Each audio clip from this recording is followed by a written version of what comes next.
I think that's a robin up there.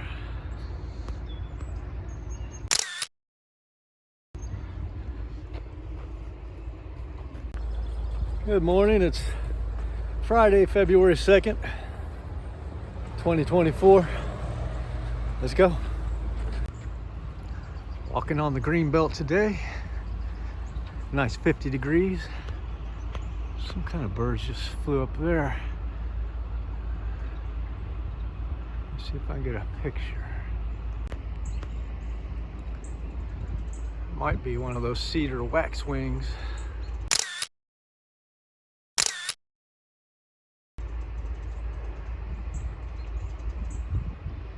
Here comes a blue jay on the scene right there.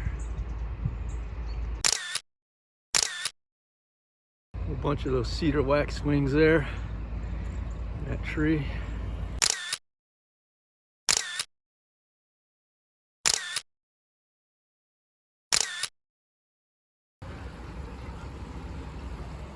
Canadian geese.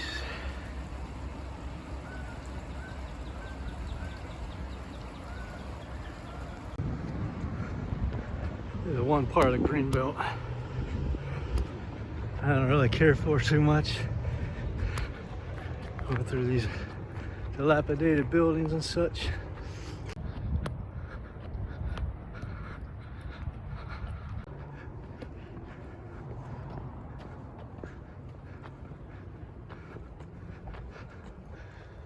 Big empty lot here, all fenced in.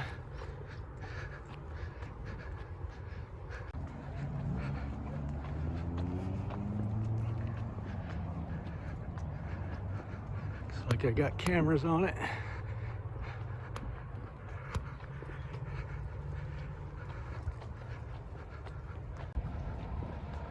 Old bridge in there. Sewers.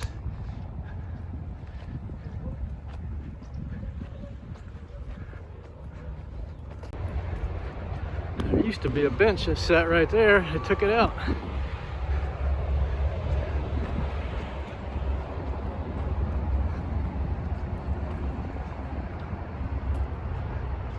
There's a belted kingfisher.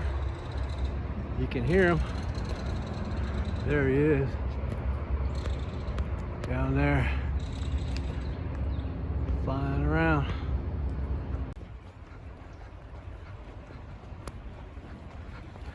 Here's another belted kingfisher over here.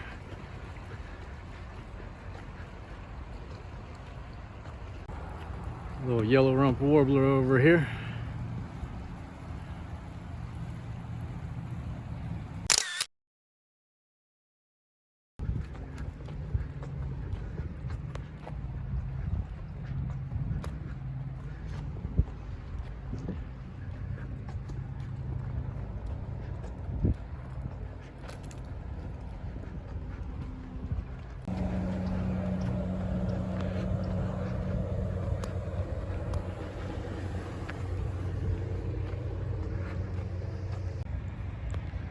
I think those mockingbirds just like to have their picture taken.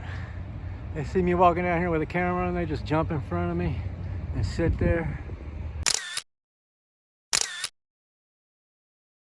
That's gonna do it for this one. I'll see you on the next one. Roger, over and out. Such is the highest and holiest sympathy, but a sympathy much less perfect is a great power for good in human life, and a measure of it is everywhere and every day needed. While rejoicing in the fact that in every walk of life there are truly sympathetic people, one also perceives that harshness, resentment, and cruelty are all too common. These hard qualities bring their own sufferings, and there are those who fail in their business or particular work entirely because of the harshness of their disposition.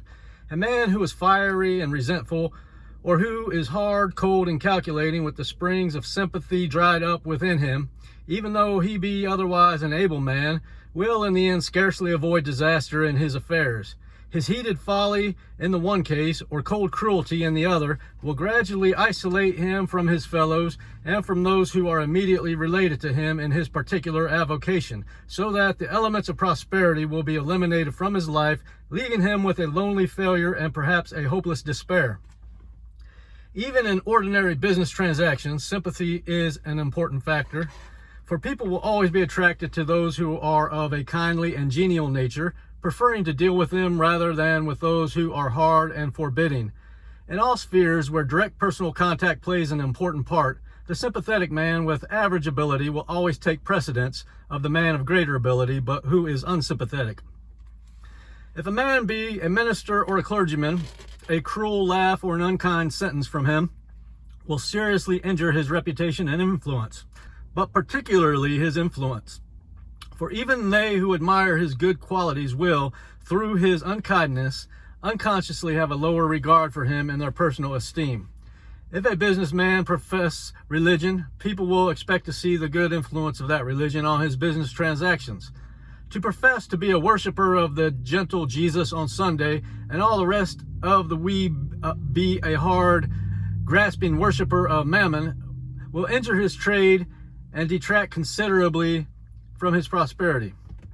Sympathy is a universal spiritual language which all, even the animals, instinctively understand and appreciate, for all beings and creatures are subject to suffering, and this sameness of painful experience leads to that unity of feeling which we call sympathy.